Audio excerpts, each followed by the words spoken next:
Sa combat sports naman, ano naman kaya ang susunod na hakbang para kay Filipina mixed martial artist Islay Erica Bumogao matapos masungkit ang kanyang ikatlong sunod na panalo sa professional career? Para sa detalye, narito ang report ni Paulo Salamadin.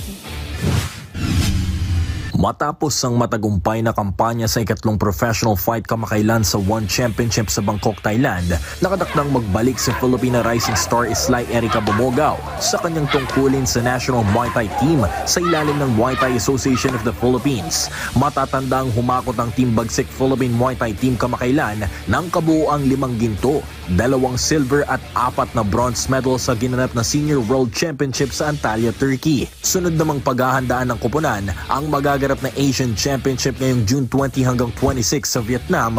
Kasunod nito ang inaabangang 2025 World Games na magaganap sa darating na Agosto sa Chengdu, China, kung saan nakapagkwalipika sa Filipina Muay Thai athlete Ruds Maabubakar. Sa panayam ng PTV Sports, ibinahagi ni Philippine Muay Thai Team Coach Edsel Nina na nakatuon na muli ngayon ang atensyon ni Bumogao para sa mga sunod-sunod na international events na sasalihan ng national team.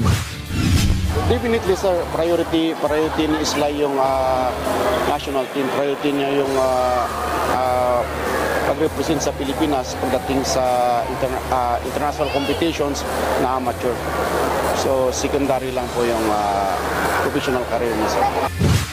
Tuloy-tuloy ang programa ng Muay Thai Association of the Philippines di lamang para sa kanilang mga elite athletes, kundi pati na rin sa mga juniors na nakadakdang sumabak sa World Youth Championship sa Abu Dhabi sa darating na Setyembre at Asian Youth Games naman sa darating na Oktubre, hanggang sa pagsapit ng pinakapinaghahandaang Southeast Asian Games na gaganapin sa Disyembre sa Thailand.